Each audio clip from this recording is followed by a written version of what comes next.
Jejemonyo! Pukinangin mo! Saan ka nakatira? Sa ilalim ng lupa? Saan ka nakatira? Jejemonyo, nakatira ka ba sa ilalim ng bato? Hindi mo alam ano nangyayari sa Pilipinas? Talaga to si Jejemonyo eh. Oh, ano ka ngayon? Pinagtatawanan ka ng buong Pilipinas ngayon. Oh, pinagtatawanan kayo. Pag kayo mag-comment, lagyan nyo ng sustansya, ha?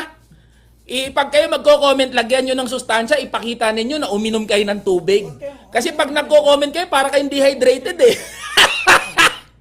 Pukin ang ina nyo! Ingay. Hindi na nila alam anong sasabihin nila. Ingay-ingay mo Akala nyo, hindi nyo ako madadali dyan. Pag kayo nagko-comment, parang dehydrated kayo, para kayong kulang sa sustansya. Ikaw, Jejemonyo, ha? Di kita ibaban. Ilalagay kita dito, trabaho mo yan, eh. Mag-report ka na! Mag-report ka na! Baka nakalimutan mo mag-type in! Ayun nila! Talaga tong mga to, iyak, unggoy.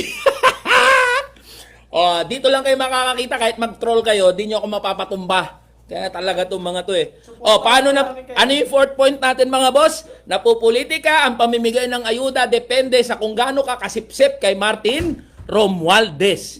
Martin Romualdez. Yan. Yan ang dapat apelyido mo, Martin Romualdez. Comment nga natin, mga boss. Comment natin yan. Martin Romualdez. Yan. Kung makapagwaldas ng pera, Di ba? Grabe talaga to. Hindi, nakadepende yan kung gaano kakalayo mo tumbong. Nakadepende yan. Ang dami na. Ayan, ang dami nagko-comment, Martin Romualdez. Martin Romualdez! Labas ka dyan sa lungga mo, Martin Romualdez! Ikaw, mas malaki ka pa kay Lolong. Kala ko si Lolong na... Yan! Kaya kung ipagbabawal nyo na lang din ang pamimigay ng ayuda, ito ang suggestion ko sa COMELEC. Yan! COMELEC Chair, George Garcia, Yan!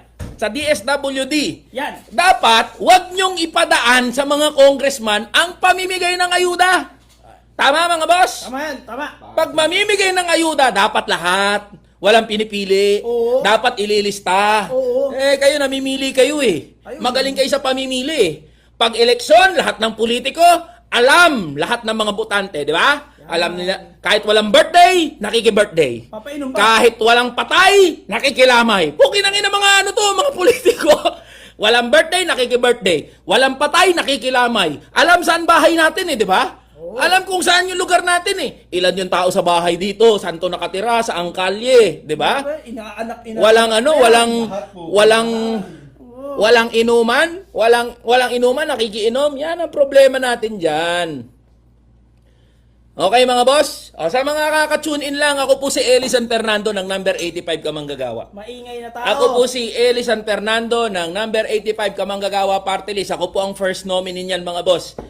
4 days na lang, campaign period na.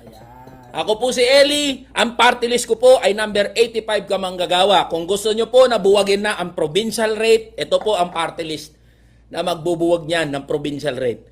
Alright, pinakamaingay, kupal po ako, di po ako mabait. Pero, at least honest po sa inyo. Okay, paki-comment nga, mga boss, number 85 space yung lugar ninyo. Paki-comment nga, mga boss, number 85 tapos yung lugar ninyo, mga boss. Ayan, number 85. Merong point yung isa. Ayun, Anong sabi nung isa? Pipiliin lang daw.